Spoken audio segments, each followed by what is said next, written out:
ফাবিআইকি আলা রাব্বিকুমা তুকাদ্দিবান। আমার কোন নিয়ামতকে তোমরা অস্বীকার করবে? মজার ব্যাপার হলো এই আয়াতটা আল্লাহ তাআলা এই সূরার ভেতরে একবার, দুইবার, ৫ বার, ১০ বার নয় ৩১ বার উল্লেখ করেছেন। কয়বার? ১০ বার বললেও তো হইতো, ২০ বার বললেও তো হতো, ৩১ বার বললেন কেন? তার মানে এটা জরুরি। এটার সিগনিফিক্যান্স, তাৎপর্য অনেক বেশি। যে জিনিস যত গুরুত্বপূর্ণ এটা বারবার বলতে হয়, ঠিক কিনা? এজন্য আল্লাহ তাআলা বারবার বলেছেন, বারবার আমাদেরকে সচেতন করেছেন। ফাবিআইকি আলাই রাব্বিকুমা তুকাযযিবান। আল্লাহ বলেছেন, এই মানব জাতি আর জিন জাতি, আমার কোন নিয়ামতকে তুই অস্বীকার করবি? বমন কোন নিয়ামতকে অস্বীকার করবেন বলেন? আল্লাহর কোন নিয়ামতকে অস্বীকার করার কোন সুযোগ আছে? ওয়া ইন তাউদ্দু নি'মাতাল্লাহি লা তুহসুহা ইন্নাল ইনসানা লাযালুমুন কাফার। যদি আমার নিয়ামতগুলো গুনতে শুরু করে দাও, গুনতে গুনতে তোমার জীবন শেষ হয়ে যাবে, হায়াত কুরিয়ে যাবে।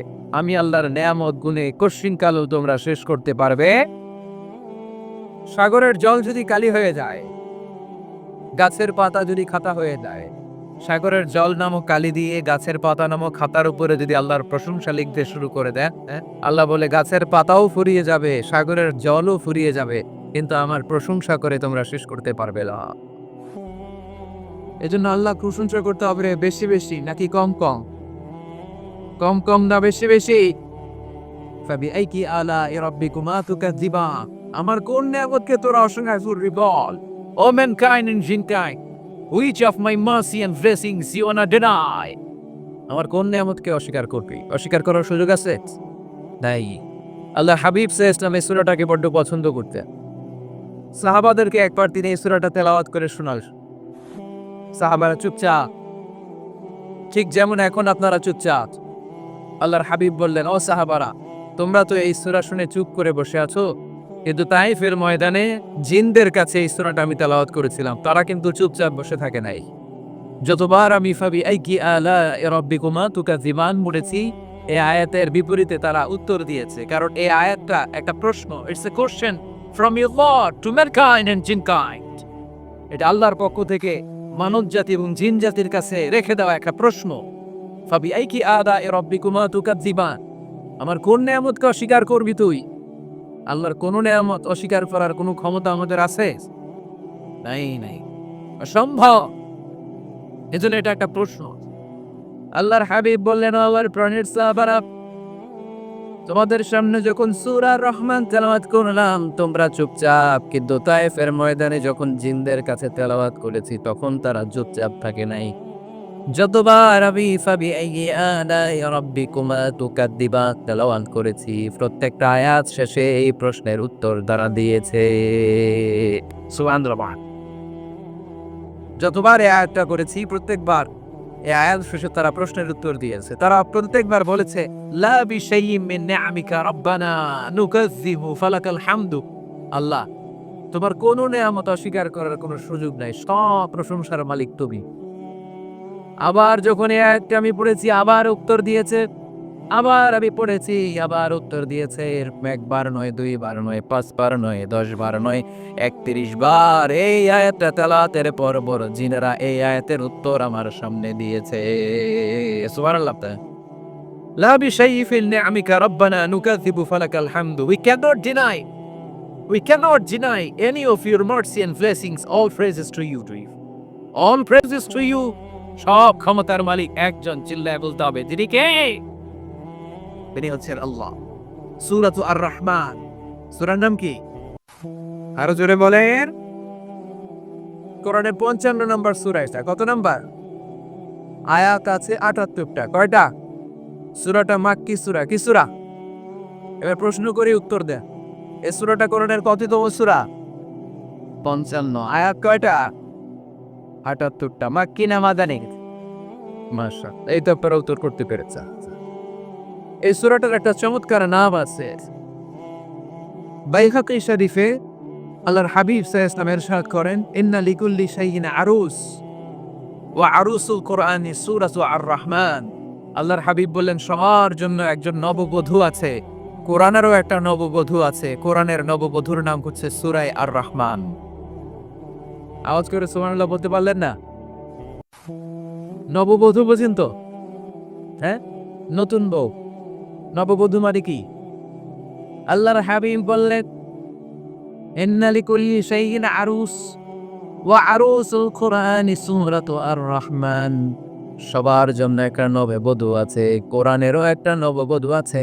কোরআনের নববধূর নাম সূরা আর-রাহমান।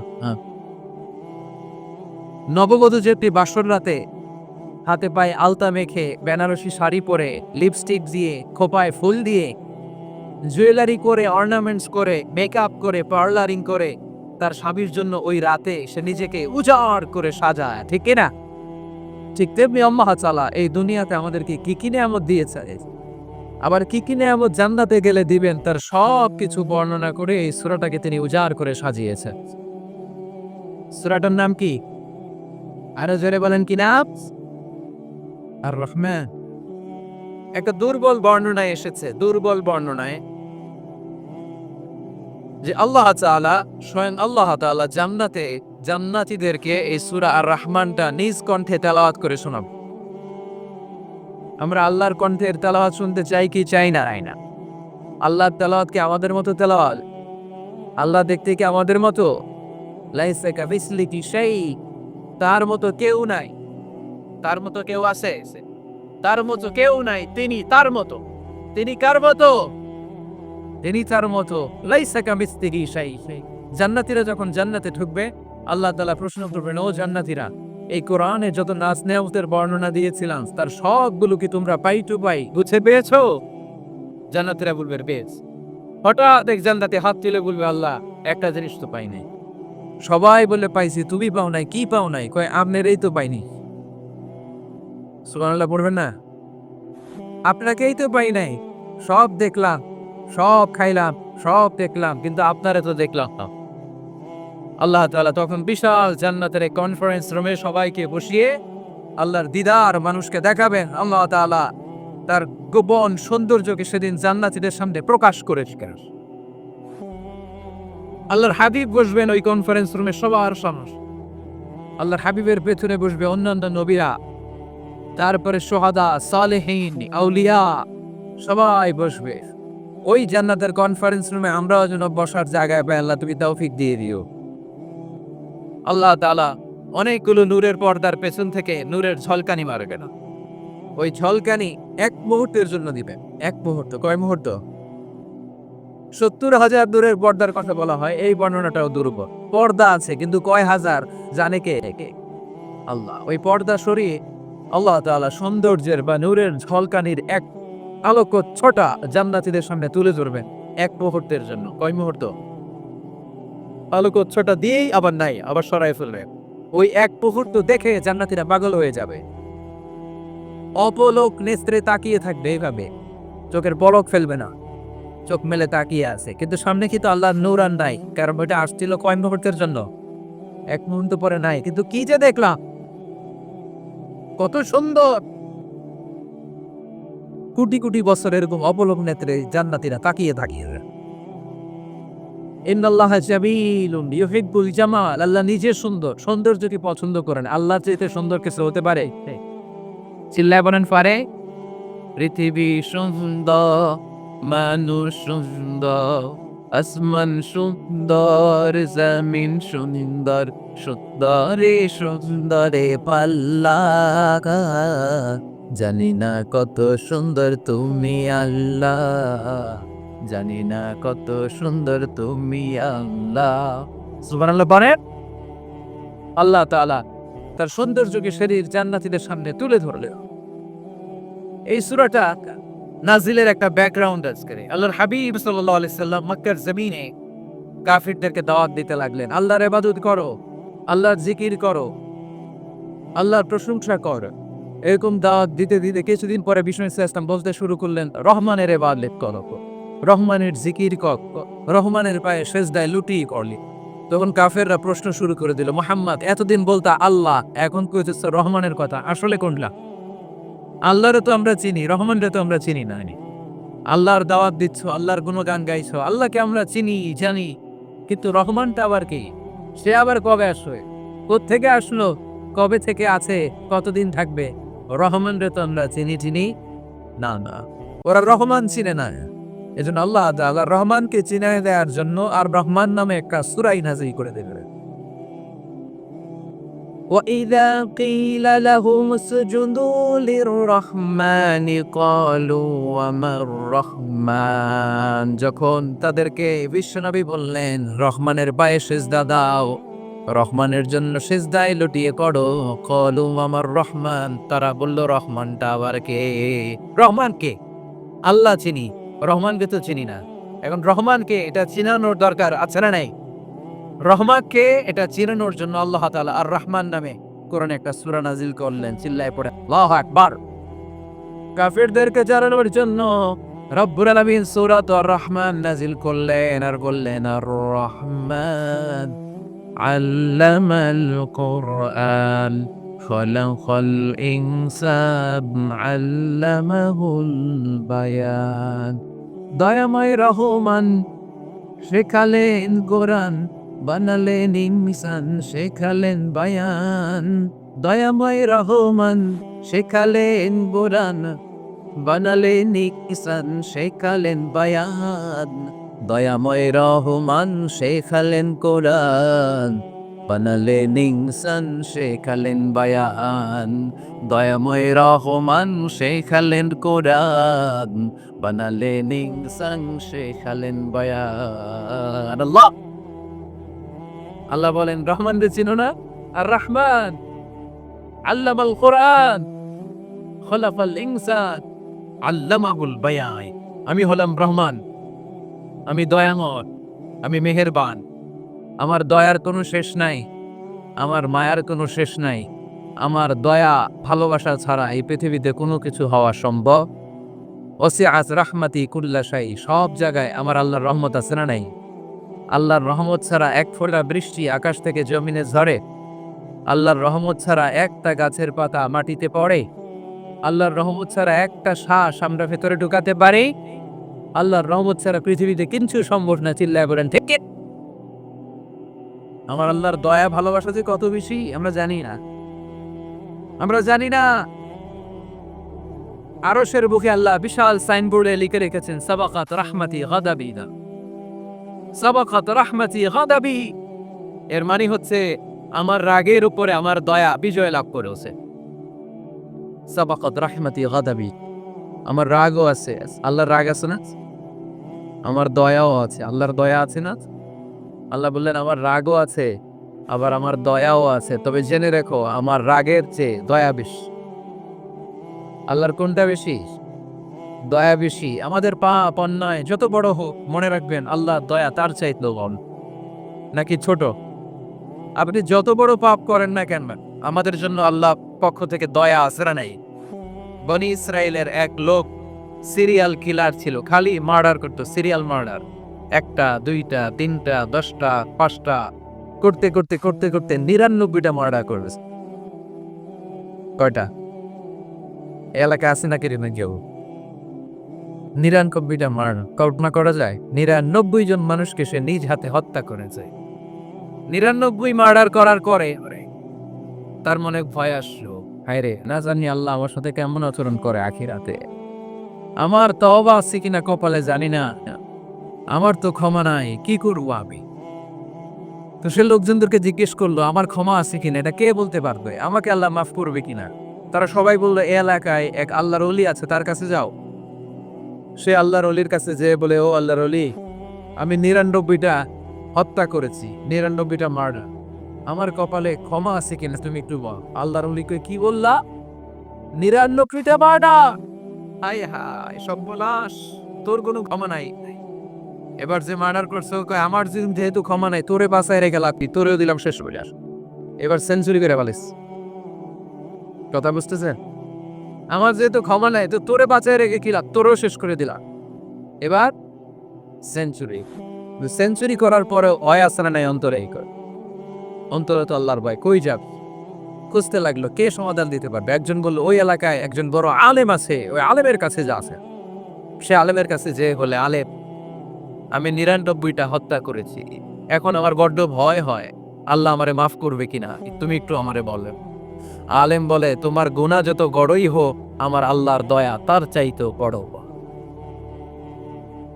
তুমি কি পাপ করেছো, কি অন্যায় করেছো তুমি জানে না আমার রব কত মেহেরবান, তিনি কত দয়ালু, তিনি ভালোবাসার আধার, তিনি করুণার আধার। তোমার পাপ অন্যায় যদি হয় খালের পানির সমান, বিলের পানির সমান, আমার আল্লাহর দয়া সাগরের পানির সমান। তোমার পাপ আর অন্যায় যদি হয় পাহাড়ের সমান, আমার আল্লাহর ভালোবাসার দয়া হচ্ছে আকাশের সমান। তুমি যদি তওবার মতো তওবা করতে পারো, ক্ষমার মতো ক্ষমা চাইতে পারো, চোখের পানি ছেড়ে, চোখের পানির বড় দাম, চোখের পানির মধ্যে বিশাল কারিশমা, এটা আল্লাহ খুব পছন্দ করে। 2 ফোঁটা পানি আল্লাহ পছন্দ করে। 1 জিহাদের ময়দানে শহীদের গা বেয়ে ঝরে পড়া রক্তের ফোঁটা, 2 হচ্ছে অনুতপ্ত বান্দা চোখের পানির ফোঁটা। বান্দা যখন অনুতপ্ত হয়ে চোখের পানি ছেড়ে কাঁদে, তার চোখের পানি চোখ বেয়ে নাকের ডগা বেয়ে মাটিতে পড়ার আগেই ওই অনুতপ্ত বান্দার সব গুনাহ আল্লাহ মাফ করে দেয়। তওবার মতো তওবা কর, তাওবাতান নাসুহা, তওবার মতো তওবা করলে আল্লাহ ঠিকই মাফ করবে। সে এতটাই অনুতপ্ত হলো, এতটাই সে আল্লাহর কাছে ক্ষমা চাইতে শুরু করলো। আলেম পরামর্শ দিল, তুমি যে এলাকায় থাকো এলাকাটা ভালো না, এলাকাটাও ছাড়ো, এখানে সব ডাকাতদের এলাকা, তুমি একটা ভালো এলাকায় যাও, ওখানে যে তওবা করে ভালো মানুষ হয়ে যাবে। সে নিয়ত করে কাপড় চোপড় গুছিয়ে ভালো এলাকায় যাবে। ঘর থেকে বের হওয়ার সাথে সাথেই মালাকুল মউত চলে আসছে, তার রুহু কবজ করে ফেলছে। এবার রুহুকে নিয়ে যাবে। ফাজাত মালাইকাতুর রাহমা ওয়া মালাইকাতুল আযাব, রহমতের ফেরেশতারাও আসছে, আযাবের ফেরেশতারাও আসছে। রহমতের ফেরেশতারা বলে না না, সে তওবার নিয়ত করেছে, যদিও তওবা করতে পারে নাই, যদিও ভালো এলাকায় যেতে পারে নাই, তওবার নিয়ত করেছে, অনুতপ্ত হয়েছে, ক্ষমা চাওয়ার চিন্তা করেছে, আমরা তার রূহ নিয়ে ইল্লিনে রেখে দেব। আযাবের ফেরেশতারা বলে না না, ৯৯টা হত্যা করার পরে আরো একটা হত্যা করে সেঞ্চুরি করেছে, এখনো তো ভালোভাবে তওবা করতে পারে নাই, তার রূহটা নিয়ে আমরা সিজ্জিনের ভেতরে ঢুকায় দেব। 2 জন ফেরেশতার মারামারি, এ বলে আমরা নেব, এ বলে আমরা নেব, ঝগড়া আছে না নাই? আল্লাহ বললেন রাখো রাখো, ঝগড়ার দরকার নাই। এক কাজ করো, যেখানে মারা গিয়েছে ওইখান থেকে ফিতা দিয়ে মাপতে শুরু করো। ভালো এলাকাটা যদি কাছে হয় জান্নাতের ফেরেশতারা নেবে, খারাপ এলাকা যদি কাছে হয় জাহান্নামের ফেরেশতারা নেবে। খারাপ এলাকা তো একেবারেই কাছে, ঘর থেকে বের হওয়ার সাথে সাথে মৃত্যু হয়েছে, আর ভালো এলাকা তো অনেক দূর। আল্লাহ জামিনদারে আদেশ দিলেন, জামিন এই অনুতপ্ত বান্দার জন্য তুই ভালো এলাকাটা কাছে চলে আ, ভালো এলাকাটার জামিনটা তুই সংকুচিত হয়ে যা। যদিও ঘর থেকে বের হয়েছে একেবারে কাছে, খারাপ এলাকা হাজার হাজার মাইল দূরে চলে যা। ফিতা দিয়ে মাপ দিয়ে দেবে, সর্বনাশ। ভালো এলাকাটা তো একেবারেই কাছে, খারাপ এলাকাটা অনেক দূরে। আল্লাহর ফয়সালা অনুযায়ী রহমতের ফেরেশতারা তার রূহকে নিয়ে জান্নাতের ভেতরে ঢুকিয়ে দিয়েছে।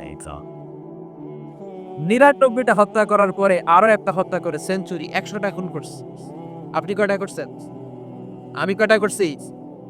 তো ১০০টা খুন করে যদি ও মাপ পেতে পারে, আমার আল্লাহর কাছ থেকে আমরা কি ক্ষমা পেতে পারি না? ওর পাপের কাছে আমাদের পাপ কি? কয় ওয়াক্ত নামাজ ছাড়ছেন আপনি? কয়টা মিথ্যা কথা বলছেন? কতবার ঘুষ খাইছেন?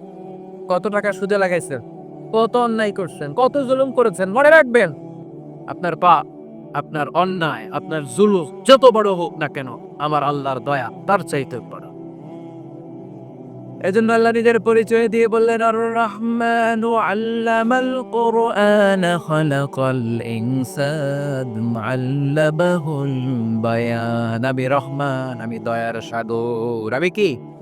আল্লাহ তুমি দয়ার সাগর, রহমানুর রহিম, তোমার দয়াই পূর্ণ আমার সারা নিশিদিন, তোমার দয়াই পূর্ণ আমার সারা নিশিদিন। আলহামদুলিল্লাহ পড়ে, তাহলে বুঝতে পারলাম আমার আল্লাহর দয়ার কোনো শেষ আছে? চিল্লায় বলতে হবে আছেই। দয়া আর ভালোবাসাকে সৃষ্টি করার পরে আল্লাহ তাআলা ১০০ টুকরা করলেন। কয়শো টুকরা? সবাই শুনতেছেন? কষ্ট হচ্ছে? উত্তর দিচ্ছেন না যে? কত টুকরা করলেন?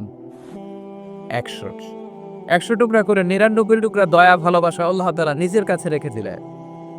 আর ১ টুকরা দয়া আর ভালোবাসা আল্লাহ তাআলা গোটা বিশ্বের সবার মাঝে ভাগ করে নিলেন। আমরা সবাই মিলে পাইছি কয় টুকরা ভালোবাসা? উনি রেখে দিয়েছেন কয় টুকরা? ওই এক টুকরার কিছু অংশ আমিও তো পাইছি, তাই না? আপনি পেয়েছেন, আমরা সবাই পেয়েছি, গোটা বিশ্বের সবাই, আদম আলাইহিস সালাম থেকে শুরু করে কিয়ামত পর্যন্ত যারা আসবে, এসেছিল এবং এখন আছে, সবাই মিলে কয় টুকরা? ওনার কাছে কয় টুকরা? কিন্তু এই এক টুকরা যে আমরা সবাই ভাগে যোগে পাইলাম, আমাদের ভালোবাসার নমুনা দেখছে দেখছে একজন আর একজনের ভালোবেসে বলে আত্মহত্যা করে ফেলে, আসরা নাই? আছে না? আহ, সালমান শাহ মারা গেছে, এই দেশের কয়েকটা মেয়ে গলায় রশি দিয়ে আত্মহত্যা করছে, শুনছে? আহ, অমুক সেলিব্রিটির কি হয়েছে, ছাদ থেকে লাফ দিয়ে পরে মাথা মারায় ফেলছে। ভালোবাসা আছে না নাই? যারে ভালোবাসে তার নাম আবার ছেলেরা হাতের মধ্যে কেটে কেটে লেখে। শরীয়তপুরে এগুলো নাই, আলহামদুলিল্লাহ। হ্যাঁ, প্লাস দিয়ে লেখে, প্লাস। ধরেন আব্দুল্লাহ প্লাস শামিমা, তো এ প্লাস এস, রক্ত দিয়ে লেখে, রক্ত। আমি অবাক হই, নিডেল, সুই, সুই দিয়ে কেটে কেটে লেখে আব্দুল্লাহর এ প্লাস শামিমার এস। কি ভালোবাসা! এক ভাগ ভালোবাসার ছিটে ফোটা সবাই মিলে পাইছে, এটা ঠেলা এরকম হওয়ার। তাহলে যিনি 99 ভাগ ভালোবাসা রেখে দিয়েছে, তার ভালোবাসা বেশি না কম? দেখেন, ছোট্ট বাচ্চাটা রাতে খেতে চায় না, মা যদি বলে খাও, বলে না খাবো না। আব্বু অফিস থেকে আব্বুর কোলে বসে বসে আব্বু আর আমি একসাথে খাবো। এই ছোট্ট বাচ্চাটা কিছু বুঝে না, কিন্তু তারপরও তার বাবার জন্য ভালোবাসা তার হৃদয়ে ঢুকাই দিছে কে? আপনাদের এলাকায় মুরগি পালেন না আপনারা? মুরগি যখন বাচ্চা নিয়ে হাঁটে, দেখবেন মুরগি ছানা ধরা যায় না। ধরতে গেলে মা মুরগিটা কি করে? কামড় দিতে আসে। এই ছোট্ট বাচ্চাগুলোর জন্য মা মুরগিটা হৃদয়ের ভিতরে ভালোবাসা ঢুকায় দিল কে? আহা, আমি পত্রিকাতে এমনও দেখেছি, বন্যায় এক মা পানি খেতে খেতে খেতে খেতে খেতে খেতে মরে গিয়েছে, কিন্তু শিশুটাকে একটা বালতির মধ্যে চাপিয়ে মাথায় তুলে ধরে রেখেছে। মা বাড়ি খেতে খেতে নিজের জীবনকে বিলিয়ে দিয়েছে, কিন্তু বাচ্চাটা মরে নাই। বাচ্চার জন্য কি ভালোবাসা! এই ছোট্ট বাচ্চার জন্য মায়ের হৃদয়ে জান স্যাক্রিফাইসের মতো এই ভালোবাসা ঢুকাই দিল কে? কিছুদিন পরে আবার আসতেছে বিশ্ব ভালোবাসা দিবস। তখন দেখা যাবে ভালোবাসা কারে কয়। মাদারীপুরের কোনো ফুল বাগান আর খুঁজে পাওয়া যাবে না ফুল, ঠিক না? এই শরীয়তপুর এলাকায় নিশ্চয়ই আপনারা শরীয়ত লঙ্ঘন না করে ইসলামকে প্র্যাকটিস করেন, নাকি এখানেও বিশ্ব ভালোবাসা আছে না? হ্যাঁ, আছে, আছে। তো শরীয়তপুর না? হ্যাঁ, ওই দিন 14 ফেব্রুয়ারি শরীয়ত যায় করলে, এগুলোর সাথে ইসলামের কোনো সম্পর্ক? আমাদের প্রতিদিনই ভালোবাসা, সকালে ভালোবাসা, বিকেলে ভালোবাসা, সন্ধ্যায় ভালোবাসা, শীতকালে ভালোবাসা, গ্রীষ্মকালে ভালোবাসা। আমাদের ইসলামে শুধু ভালোবাসাবাসী, ঠিক কিনা? কিনা? রাসূল আমার ভালোবাসা, রাসূল আমার আলো আশা, রাসূল আমার প্রেম বিরহের মূল আলোচনা, রাসূল আমার কাজে গরমের অনুপ্রেরণা। চিল্লায় পড়েন আল্লাহু আকবার। আমাদের ভালোবাসার কমতি আছে? 24 ঘন্টা আমাদের ভালোবাসা আছে না নাই? 365 দিন আমাদের ভালোবাসা আছে না নাই? এই জন্য আলাদা করে আমাদের কোনো দিন লাগে না বিশ্ব ভালোবাসা দিবস দরকার হয় না। যারা মাকে দেখতে পারে না, বাবারে দেখতে পারে না, এরা একদিনের জন্য মা বাবাকে উইশ করতে যায়, আর নাম দিছে বিশ্ব মা দিবস, বিশ্ব বাবা দিবস। কিছুদিন আগে দেখলাম বিশ্ব ডিম দিবস। কি দিবস? আমি কি মিথ্যা বললাম? ছিল একটা বিশ্ব ডিম দিবস। কিছুদিন পরে বানাবে বিশ্ব বাঁশ দিবস, যে যারে বাঁশ দিতে পারে। এরপর একটা বানাইছে শুনলাম বিশ্ব চিন্তা দিবস। তো এটা কি দিবস করে? এই দিন আমরা সবাই মিলে চিন্তা করি যে আসলে আমাদের কি চিন্তা করা দরকার, আছে না নাই? তো এই যে ওরা বিশ্ব মা দিবস, international mother day, international father day, মা দিবস, বাবা দিবস বছরে একবার ওল্ড হোমে রেখে আসে, বৃদ্ধাশ্রমে। যেহেতু সারা বছর বৃদ্ধাশ্রমে, বছরে একদিনও যদি মারে স্মরণ না করি কেমন হয়? তো একদিন ওই মা দিবসে মারে একটা কার্ড দিয়ে উইশ করে আসে, কিছু টাকা দিয়ে আসে। ওদের তো মা বাবার প্রতি দয়া নাই, শ্রদ্ধা নাই, ভালোবাসা নাই। এজন্য ঘটা করে ওদের দিবস পালন করার আগে আমাদের 24 ঘন্টা 365 দিনই ভালোবাসা। তাই এই দিবস ফিবসের আমাদের দরকার নাই। চিল্লায় বলেন ঠিক কিনা? জন্মের পর থেকেই তো আমাদের ভালোবাসা, মৃত্যু পর্যন্ত ভালোবাসা, আমৃত্যু ভালোবাসা। এই জন্য বিশ্ব ভালোবাসা দিবস। এটা ইসলাম কখনো সাপোর্ট করে না। ভালোবাসার কেন্দ্রবিন্দু একজন, চিল্লায় বলতে হবে তিনি কে।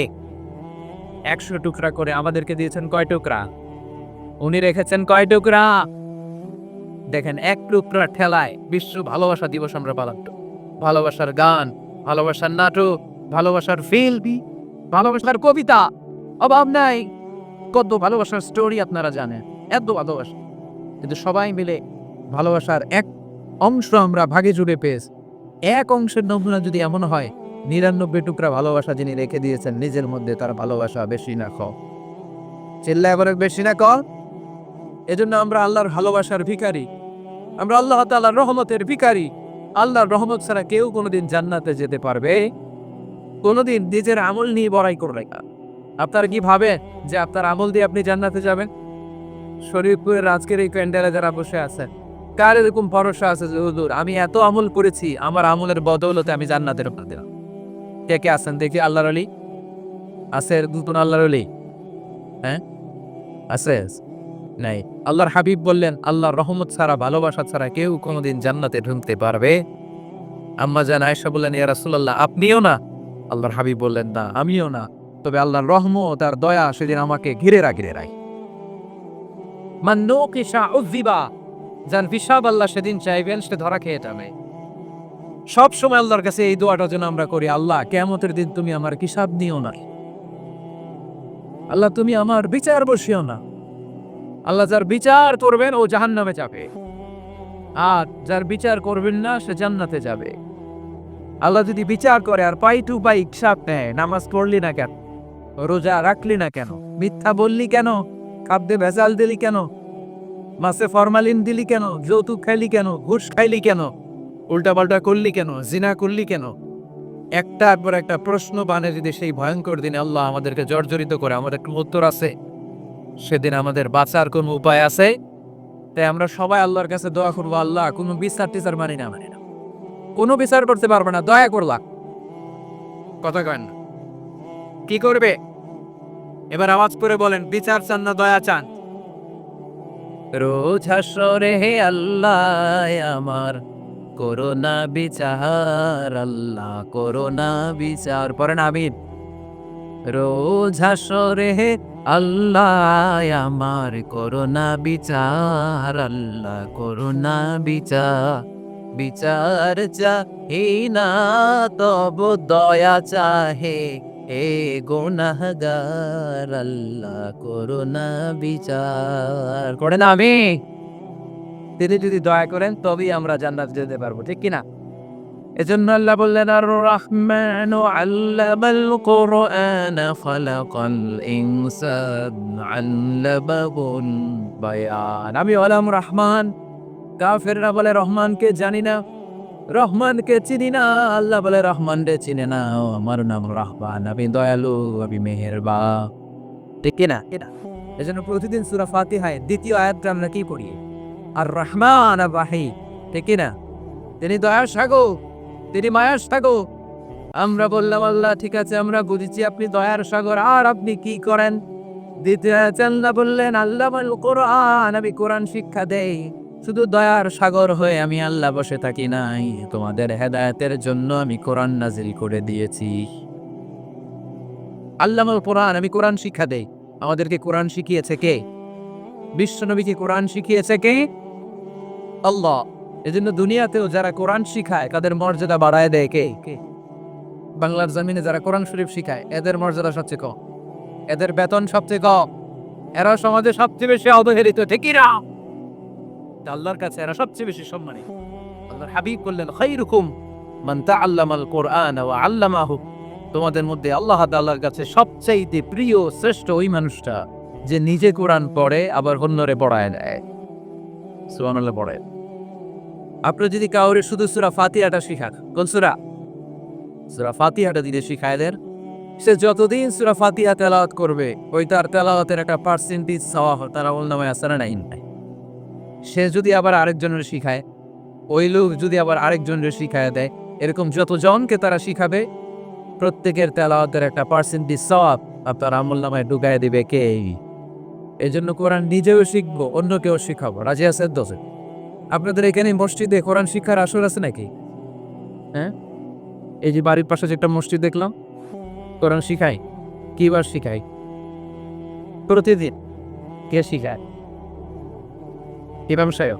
বেতন টেতন দেন তো? কত দেন? 1 লক্ষ মাসে?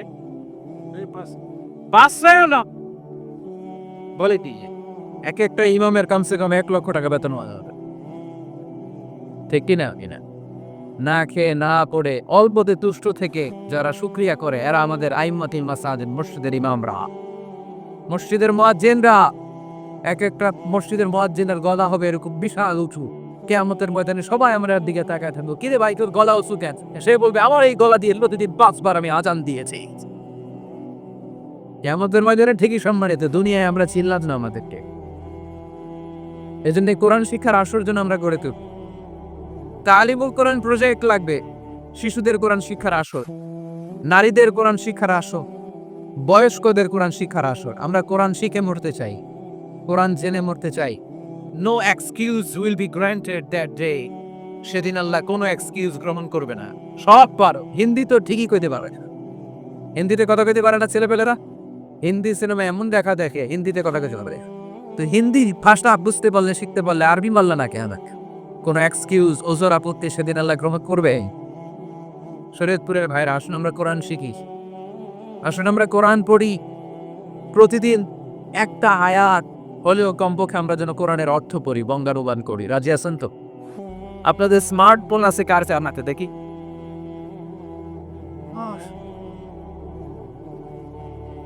আপনারা কি অ্যানালগ? স্মার্ট আপনি? মাশাআল্লাহ। তোমরাও কি স্মার্ট?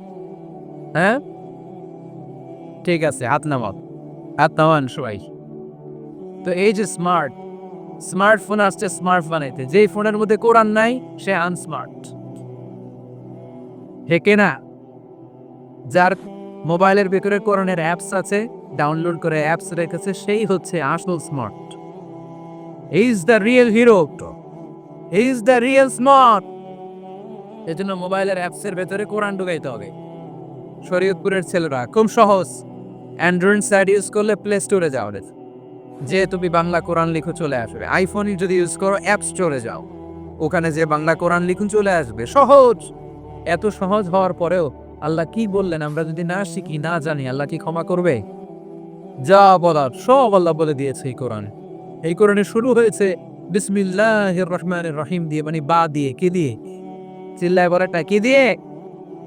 বা দিয়ে। আর এই কোরআন শেষ হয়েছে সূরাতুন নাস দিয়ে, যে সূরার শেষ আয়াত হচ্ছে মিনাল জিন্নাতি ওয়ান নাস। বাস সিন মিনালে কি হয়? বাস। এবার বাসে চেরা শরীয়তপুর শহরে ঝালবরা, ওই বাস। এই বাস মানে যথেষ্ট, এই বাস মানে সাফিসিয়েন্ট, কাফি। আল্লাহ বুঝালেন এই 30 পারায় 114টা সূরায় আমি যা দিয়েছি এটাই বাস, যথেষ্ট। নতুন করে আর কিচ্ছু লাগবে না। চিল্লায় বলেন ঠিক কি না? এজন্য মোবাইলে কোরআনের অ্যাপস ঢুকাইবেন। কে কে ঢুকাইবেন আজকে থেকে দেখি? আমারে দেখানোর জন্য হাত তুলছেন? দেখাতে হবে অ্যাকচুয়ালি তিনি কে? আল্লাহরা দেখান দেয়, আল্লাহর ফেরেশতারা দেখান দেয়। এখন কই মারছে আসছে, আল্লাহর ফেরেশতার কথা কইছি, আন ভয় ঢুকছে। ঢুকাবেন ঢুকাবেন, এদিকে হাত তুলে নাকেন আছে। মাশাআল্লাহ, হাত নামান না। আল্লাহ তুমি সব ভাইদেরকে কবুল করুন না। আমরা যেন মোবাইলে হিন্দি সিরিয়াল না দেখি, আমরা যেন ড্যান্স না দেখি, উলঙ্গ নৃত্য যেন না দেখি। আমরা যেন এই মোবাইলে কোরআন পড়ে, আমরা কান দিয়ে যা শুনবো তাতে যেন সওয়াব হয়। আমরা চোখ দিয়ে যা দেখবো তাতে যেন সওয়াব হয়, ঠিক কি না? যেন কানে শুনি সদা তোমার কালাম, এ খোদা চোখে যেন দেখি শুধু কোরআনের আয়াত, শোনো আমার মুনাজাত, শোনো শোনো ইয়া ইলাহি আমার মুনাজাত, শোনো আমার মুনাজাত। পড়েন আমিন। তাহলে আমরা যে কিতাবটার সঙ্গে বানাবো, কিতাবটার নাম সবাই বলেন, আমরা যে কিতাবটারে বন্ধু বানাবো এই কিতাবটার নাম, এটা আল্লাহর কিতাব। এই কিতাব সংরক্ষণের দায়িত্ব নিয়েছে কে? এই কিতাবকে কেউ ধ্বংস করতে পারবে? এই কিতাবের পিছবিলাকে কেউ সুবিধা করতে পারবে? এই কিতাবের তাফসীর কেউ বন্ধ করতে পারবে? অসম্ভব। করণের কথা ছড়িয়ে পড়বে যুগ থেকে যুগ, যুগান্তরে, দেশ থেকে দেশ, দেশান্তরে। ঠিক কি? এটা এমন কিতাব, এই কিতাবের পিছু লেগে লাভ নেই। এই কিতাবের বাণী ছড়িয়ে পড়বে গোটা বিশ্বময়। অনেকে অনেক ষড়যন্ত্র করেছে এই কিতাবকে ধ্বংস করে দেওয়ার। আমাদের এই খোদ ভারতবর্ষে ষড়যন্ত্র হয়েছে। ব্রিটিশরা যখন চলে গিয়েছিল, ওরা প্ল্যান করেছিল এই কিতাবকে কি করে আমাদের থেকে ডিটাচ করা যায়, কেমন করে আলাদা করা যায়। এর একটা কমিটি করে দিয়েছে, আপনারা গবেষণা করে দেখেন এই ভারতবর্ষ থেকে কেমন করে কোরআন দূর করা যায়। তারা বুদ্ধি করে বলল, এক কাজ করি, কারণ তাদের কোরআনের কপিগুলো মসজিদ থেকে বের করে আমরা আগুন দিয়ে জ্বালাই দিব, তাইলেই কোরআন শেষ। কোরআনের কপি যদি আগুন দিয়ে জ্বালায় দেওয়া হয় তাহলে তার পৃথিবীতে কোরআন থাকবে না? না থাকবে?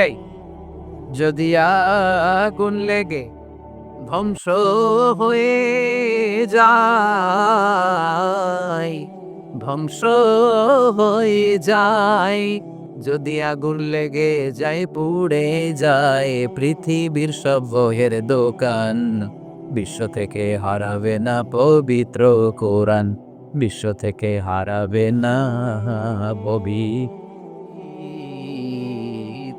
কোরআন। ঠিক কি? পরে দেখলো না রিসার্চে গন্ডগোল আছে, অ্যানালাইসিস ভুল। আবার নতুন কমিটি পাঠালো তারা ইংল্যান্ড থেকে, 33 সদস্য বিশিষ্ট কমিটি। তারা এসে গবেষণা করে দেখলো না, এই কোরআন আগুনে জ্বালাই দিলে কোরআন দূর হবে না। কারণ আমরা ভারতবর্ষের হেফজখানাগুলোকে যে দেখেছি, ছোট্ট বাচ্চারা মাথা দুলিয়ে দুলিয়ে কোরআন পড়ে। কোরআন তারা শুধু কাগজেই লিখে রাখে না, সিনার ভিতরে গেঁথে রাখে। ওই কোরআন মুসলমানদেরকে শিখিয়েছে কে? সে আল্লাহ বললেন, আর রহমানু আল্লামাল কোরআন ফালাকাল ইনসান আল্লামাহুল বায়ান। আল্লাহ বললেন, আমি মেহেরবান, আমি কোরআন শিখিয়েছি। আমরা বললাম, আল্লাহ আর আপনি কি করেন? আল্লাহ বলেন, খালাকাল ইনসান, আমি মানুষ বানিয়েছি। মানুষ করেন, আমাদেরকে তৈরি করেছে কে? জোরে বলতে হবে, কে? মানব সৃষ্টির 3টা পদ্ধতি কোরআনে পাওয়া যায়। পদ্ধতি নাম্বার 1, বাবাও নাই, মাও নাই। এই পদ্ধতিতে আল্লাহ কাকে বানাইছে বলে? আদম আর হাওয়া আলাইহিস সালাম। এদের বাবা মা ছিল? 2 নম্বর পদ্ধতি হচ্ছে মা আছে কিন্তু বাবা নাই, মানে এই পদ্ধতিতে আল্লাহ কাকে বানালে? কি নাম? ঈসা আলাইহিস সালাম। 3 নম্বর পদ্ধতি হচ্ছে মাও আছে, বাবাও আছে। এই পদ্ধতিতে আল্লাহ কাদেরকে বানিয়েছেন? আমাদেরকে বানিয়েছেন। তাহলে পদ্ধতি কয়টা? 3টা। আদম আলাইহিস সালামকে বানানোর পদ্ধতিও 3টা। প্রথমে আল্লাহ তিন লাজিব এঁটেল মাটি নিলেন, তারপর নিলেন হামাইম মাসনুন কাদামাটি, তারপরে এটাকে বানালেন থনথনে শুকনো মাটি। সাইয়েদনা আদম আলাইহিস সালামের অবয়ব তৈরি করলেন 60 হাত লম্বা করে। সাইয়েদনা আদম আলাইহিস সালামকে যখন আল্লাহ বানিয়েছেন, কয় হাত লম্বা? সহিহ বুখারীর বর্ণনা, লাম্মা খালাকাল্লাহু আদম ওয়া কানা তুলুহু 60 যিরাআন। আল্লাহ তাআলা যখন আদম আলাইহিস সালামকে বানালেন, 60 হাত বা 60 গজ লম্বা করে বানালেন। আপনারাও যারা জান্নাতে যাবেন, 60 হাত লম্বা হয়ে জান্নাতে ঢুকে দেন। কয় হাত লম্বা? সুবহানাল্লাহ পড়বেন না? আদম আলাইহিস সালামকে বানালেন। আবার মায়ের পেটে যে আমরা বড় হলাম, এখানেও আমাদের 3টা ক্যাটাগরি, 3টা ধাপে তিনি আমাদেরকে বানান। মায়ের পেটে 9 মাস কি করছিলেন মনে আছে আপনাদের? শরীয়তপুরের ভাইরা মনে নাই? কেন? হ্যাঁ, আমাদের কারোরই মনে নাই, ঠিক কিনা? এই 6 মাস 8 মাস কই যে ছিলাম, কোথায় ছিলাম আমরা মনে করতে পারি না। স্মৃতির পাতা হাতড়িয়ে যত পিছনে যায় আর বলতে থাকি, মনে আছে ছোটবেলার কথা? মনে নাই। আমরা সবাই কিন্তু এত বড় ছিলাম না ভাই, ছোট্ট ছিলাম, ছোট্ট। মায়ের জরায়ুর দেয়ালের মধ্যে লেপ্টে ছিলাম। নুতফা, আলাকা, মুদগা, sperm drop, blood clot and the little flap. ছোট্ট নাপাক পানি ছিলাম। ওইটার আল্লাহ বড় করতে আরম্ভ করেন। বড় করতে করতে রক্তপিণ্ড বানালেন। রক্তপিণ্ড থেকে আল্লাহ গোশতপিণ্ড বানালেন। আমরা প্রত্যেকেই এরকম একটা গোশতের টুকরা ছিল আছে। এটার ভিতরে আল্লাহ কঙ্কাল ঢুকালেন, আমার স্কেলিটন, আমার কঙ্কালটা, আমার অবয়বটা ঢুকালেন। তারপরে আবার গোশত দিয়ে প্যাকেট করলেন। তার উপরে আবার চামড়ার প্যাকেট পরাই দিলেন, পরে সুবহানাল্লাহ। এরপরে 9 মাস পরে এই পৃথিবীর বুকে স্মুথলি আমাকে আসার সুযোগ দিলেন কে? একথাই আল্লাহ সূরাল মুমিনুনে বললেন, ওয়ালাকাদ খালাকনাল ইনসানা মিন সুলালাতিন মিন তিন সুম্মা জাআলনাহু নুতফাতান ফি ক্বারারিন মাকিন ثم خلقنا النطفة علقة فخلقنا العلقة مضغة فخلقنا المضغة عظاما فكسونا العظام لحما ثم أنشأناه خلقا آخر فتبارك الله أحسن الخالقين. পড়েন আল্লাহু আকবার। আপনারা উঠতেছেন কেন? মায়ের পেটে আমাদেরকে তৈরি করলো কে? আল্লাহ। 10 মাস আমাদেরকে খাবার দিল কে? অক্সিজেন দিল কে? দেখেন দুনিয়া কেউ কিন্তু আমার খোঁজ নিতে পারে নাই ভিতরে যে বাড়ছে ওই গোপন জায়গায় একজন আমার রিজিক দিত, তিনি কে? আমার নাভির সাথে আমার মায়ের জরায়ুর একটা কানেকশন ছিল, ওই একটা লাইন দিয়ে আমাদের সবাইকে আল্লাহ খাবারের ব্যবস্থা করেছেন, পানির ব্যবস্থা করেছেন, বাতাসের ব্যবস্থা করেছেন। দুনিয়ায় আসার সাথে সাথে দুনিয়ার মানুষরা ওই খাবারের লাইনটা কেটে দেয়, ঠিক কিনা? কিনা শরীয়ত করে বুঝে রেখে দেয়। কি করে করে এটা দেখবেন, সিজার করার পরে বাচ্চাদেরকে বের করে কেচি দিয়ে যারা সিজার করে ডাক্তাররা কি করে করে কেটে দেয়, বাচ্চার পা ধরে মাথাটা নিচু করে নিতম্বের মধ্যে থাপ্পড় মারে কয়েকটা, তারপরে বাচ্চা ওয়া ওয়া করে কেঁদে ওঠে, ঠিক কিনা? কিনা আমরা আমাদের কানে শুনি ওয়া ওয়া, আসলে সে আল্লাহর কাছে কেঁদে কেঁদে ফরিয়াদ জানায়, বলে আল্লাহ 9 মাস 10 মাস মায়ের পেটের ভেতরে ছিলাম, কেউ তো খোঁজ খবর দিল না, তুমি তো আমার এই নাভির সাথে মায়ের জরায়ুর একটা লাইন দিয়ে ওই এক লাইনে খাবা, এক লাইনে পানি, এক লাইনে বাতাস ঢুকিয়েছ। 9টা মাস এই খাবারের লাইন আমার ঠিকঠাক ছিল, আমার টেনশন ছিল না। দুনিয়ার বুকে আসার সাথে সাথেই এদের সাথে আমার কি শত্রুতা আমি জানি না, আস্তে সাথে সাথে আমার খাবারের লাইনটা কেটে দিস। আল্লাহ একটা মাত্র খাবারের লাইন ছিল, মানুষগুলো কেটে দিল। আমি এখন কি খাবো? আমি এখন যাবো কই? আল্লাহ বলে কাঁদিস না, আকমার যেমনি খাওয়াইছি এখনো খাওয়ানো। সুবহানাল্লাহ পড়ে না। খাবারের একটা লাইন ছিল, কেটে দিয়েছে, ওই একটার বিপরীতে তোর মায়ের বুকের ভেতরে এখন খাবারের 2টা লাইনের ব্যবস্থা করে দিবা। তিনি মানুষ বানিয়েছে, মানুষের যা দরকার তার ব্যবস্থাও করে দিয়েছে। চিল্লায় বলেন ঠিক কিনা?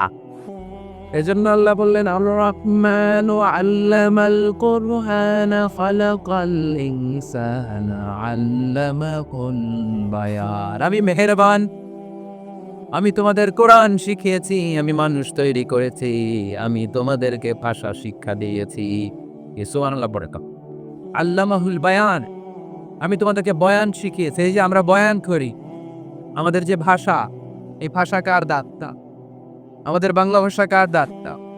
পৃথিবীতে অনেক ভাষা আছে, একটা ভাষার প্রকাশভঙ্গির সাথে আরেকটার মিল নেই, একটার প্রকাশভঙ্গির সাথে আরেকটার মিল নাই। চাইনিজরা চাইনিজ ভাষায় কথা বললে ইংরেজরা কিচ্ছু বুঝে না, ইংরেজরা বললে আরবরা বুঝে না, আরবরা বললে মালায়রা বুঝে না, মারায়রা বললে আফ্রিকানরা বুঝে না। সুবহানাল্লাহ পড়ে। আমি অনেকদিন দেশের বাইরে থাকি, 10 বছরের বেশি আমি পড়াশোনা করি, এখনো পিএইচডি করছি। তো মিশরে যখন আমি পড়াশোনা করতাম তখন দেখতাম এক এক ভাষায় এক একজন কথা বলে। আমরা বাঙালিরা যদি কোনো কথা বলে হাসাহাসি করে হেসে হেসে আমরা কোটি কোটি হয়ে যাচ্ছি, মরে যাচ্ছি, কিন্তু ওরা হাসে না, বিদেশিরা ওরা বুঝে নিতে পারে। আবার ওরা যখন কথা বলে হাসে, আমরা কিছুই বুঝি না। সুবহানাল্লাহ পড়বেন না? ওইটা বাদ দেন, আমাদের বাংলাদেশে আসে না। আমাদের বাংলাদেশে এক এক জেলার সাথে আরেক জেলার ভাষার ভিন্নতা আছে না নাই? সুবহানাল্লাহ পড়বেন না? ঢাকার ভাষার সাথে ফরিদপুরের ভাষার অমিল, সিলেটের অনেক অমিল, চট্টগ্রামের অমিল আছে না নাই? সবচেয়ে বেশি অমিল সিলেটে আর চট্টগ্রামে, ঠিক কিনা? কিনা ওনাদের ভাষাগুলো এমন, শুনলে বোঝার উপায় নেই এটা বাংলা ভাষা না অন্য ভাষা, কিন্তু প্রত্যেক আঞ্চলিকতায় একটা মাধুর্যতা আছে না নাই? আল্লাহ পাক এই কোরআনের মধ্যে আঞ্চলিকতার দান দিলেন। হিশাম বিন হাকিম বিন হিজাজ কোরআন থেকে তেলাওয়াত করতে শুরু করলেন। এই তেলাওয়াত শুনে সাইয়েদনা ওমর ফারুক ওনার ঘাত করে টেলিভিশন নবীর কাছে নিয়ে আসলেন। ওমর ফারুক বললেন, ইয়া রাসূলুল্লাহ, দেখেন হিশাম বিন হাজিম কেমন করে কোরআন পড়ে, দেখেন ভিন্নভাবে কোরআন পড়ে। আপনি শিখাইছেন একভাবে, ওমরে আরেকভাবে ওর বিচার করে। আসলে আরেকভাবে পড়ে নেই, অন্য আঞ্চলিকতায় পড়েছে। যেমন আমরা পড়ি ওয়াদ্দুহা ওয়াল-লাইলি ইযা মা ওয়াদ্দাআকা রাব্বুকা ওয়া মা ক্বালা ওয়ালাল আখিরাতু খায়রুল লাকা মিনাল উলা। কিন্তু কোরআনের আরেকটা লাহাজা, আরেকটা পড়ার পদ্ধতি আছে যেখানে ওনারা পড়ে ওয়াদ্দুহি ওয়াল-লাইলি ইযা সাজা মা ওয়াদ্দাআকা রাব্বুকা ওয়া মা ক্বালা। সুবহানাল্লাহ পড়বেন না? হাশিম বিন দিকাম এরকম বাঁকা করে পড়ছিলেন। ওমরে ফারুকে বাঁকাটা শিখেন না, উনি শিখছিলেন সোজা। ওমরে ফারুক আবার সোজা খাটলা পছন্দ করতেন। সুবহানাল্লাহ পড়ে। বিষ্ণু বলেন হিসামকে তুমি ছাড়ো। বললেন হিসাম তুমি কিভাবে পড়েছো? হিসাম বলে আমি এইভাবে পড়েছি। বিষ্ণু বললেন হাকাদা উনজিলাত, এভাবেও নাজিল হয়েছে, সমস্যা মানুষের। ওমর তুমি কিভাবে পড়েছো? ওমর বললেন আমি তো এইভাবে শিখেছি। বিষ্ণু বললেন এভাবেও নাজিল হয়েছে, সমস্যা নাই। উনজিলাল কুরআনু আলা সাবআতি আহরুফ ফাকরাউ মা তায়াসসারা মিনহু। আরবি ভাষা একটা, এদের মধ্যে আঞ্চলিকতা আছে ৭টা। এই ৭টা আঞ্চলিকতা দিয়ে কোরআন নাজিল করেছে কে? এজন্য আঞ্চলিকতার মর্যাদা আল্লাহ কোরআনেও দিলেন। এজন্য বললেন আর রাহমানু আল্লামাল কোরআন খালাকাল ইনসান আল্লামাহুল বায়ান। আমি মেহেরবান, আমি কোরআন শিখালাম, আমি মানুষ বানালাম, আমি তোমাদেরকে ভাষা শিখালাম। সুবহানাল্লাহ পড়ে তো।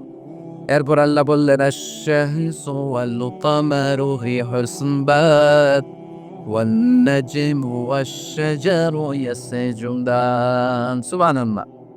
আশ-শামসু ওয়াল কামারু ফি হুসবান, চাঁদ আর সূর্য আমি তৈরি করেছি তোমাদের হিসাবের জন্য। হিসাব আছে না নাই? কতদিনে এক বছর আপনাদের শরীর ধরে? হ্যাঁ, ৩৬৫ দিন। এটা তো সোলার ইয়ারের হিসাব বললেন, মানে সৌর বছর। আর চান্দ্র বছরে ৩৫৪ বা ৫৫ দিন। তাহলে এই সূর্য আর চাঁদ, চাঁদ আর সূর্যকে আল্লাহ এই মহাবিশ্বে দিয়েছেন হিসাবের জন্য, ঠিক কিনা? আল্লাহর হাবিব বললেন সুমু লিরুবিয়াতিহি ওয়া আফতিরু লিরুবিয়াতিহি, চাঁদ থেকে রোজা রাখো, আবার চাঁদ থেকে রোজা ভাঙো। আমরা রমজান শুরু করি কি দেখে? জোরে বলেন। ঈদ শুরু করি কি দেখে? চাঁদের পালকি চড়ে আসলো সবার ঘরে, চাঁদের পালকি চড়ে আসলো সবার ঘরে, আসলো খুশির ঈদ, বলো ঈদ মোবারক, ঈদ মোবারক, ঈদ মোবারক। সবাই করেন, বলো ঈদ মোবারক, ঈদ মোবারক, ঈদ মোবারক, ঈদ। সুবহানাল্লাহ করেন। আশ-শামসু ওয়াল কামারু বিহুসবান, সূর্য চন্দ্রের গায়ে লাগে না, চন্দ্র সূর্যের গায়ে লাগে না। কোনদিন কি দেখছেন সূর্য আর চন্দ্র ধাক্কা লাগছে? দিনের ভেতরে রাত ঢুকে গেছে, রাতের ভিতরে দিন ঢুকে গেছে, এরকম কি কখনো হয়েছে? সবকিছু একজনের আইন মানে চিল্লায় বলতে হবে তিনি কে? এরপর আল্লাহ বললেন ওয়ান নাজমু ওয়াশ-শাজারু ইয়াসজুদান, আকাশের তারকারাজি আর বৃক্ষমালা একজনকে সিজদা করে, তিনি কে?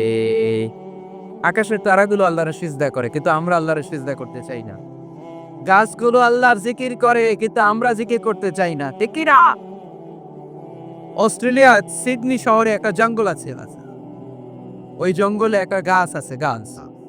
ওই গাছটা টু দ্য ডাইরেকশন অফ কেবলা, কেবলামুখী হয়ে মানুষের মতো রুকু পড়ে আছে একটা গাছ। সুবহানাল্লাহ পেতে বলেন না?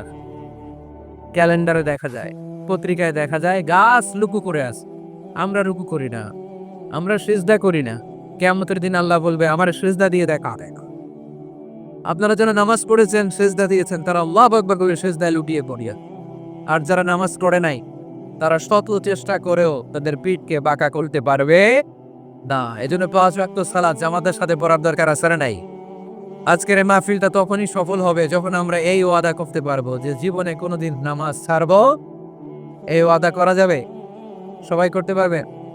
কার সাথে? আমার সাথে ওয়াদা করবেন। কার সাথে? হাত তুলে আল্লাহরে দেখান, আওয়াজ করে আল্লাহরে ডাকেন, বলেন হে আল্লাহ। আরো জোরে একটা ডাক দেন, পড়েন আল্লাহ।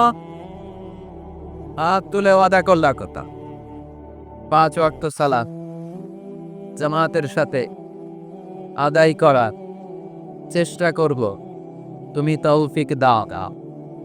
আমিন। আরো জোরে আমিন।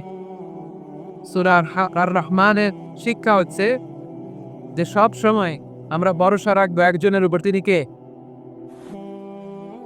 আমাদের গুনাহ যত বড়ই হোক, আল্লাহর দয়া তার চাইতে বড়। আপনারা কি বিশৃঙ্খলা করবেন না? শরীয়তপুরের মানুষ অনেক শরীয়ত লঙ্ঘন করতে জানে, দেখা যাচ্ছে। বসেন বসেন, আমি আপনাদের মেহমান, আমি ওঠার পরে তারপরে উঠেন, এর আগে উঠবেন না। বস। সূরা রহমানের শিক্ষা হচ্ছে আমাদের পাপ, অন্যায় নয়, গুনাহ না, যত বড় হোক না কেন আল্লাহর দয়া তার চাইতেও বড় বড়, ঠিক কিনা কিনা? এই জন্য নিরাশ হবেন না, হতাশ হবেন না। আপনি যত পাপ করেন না কেন, অনুতপ্ত হলে অজু করে এসে যায় নামাজ বিছিয়ে 2 রাকাত নামাজ পড়ে, পাপের কথাগুলো স্মরণ করেন, ক্ষমা চাওয়ার মতো চাইলে সব গুনাহ মাফ করে দিবে কে? আল্লাহ ওদের সবাইকে কথাগুলো গুছার আমল করার তৌফিক দান করুক। আমরা পড়ি আমিন।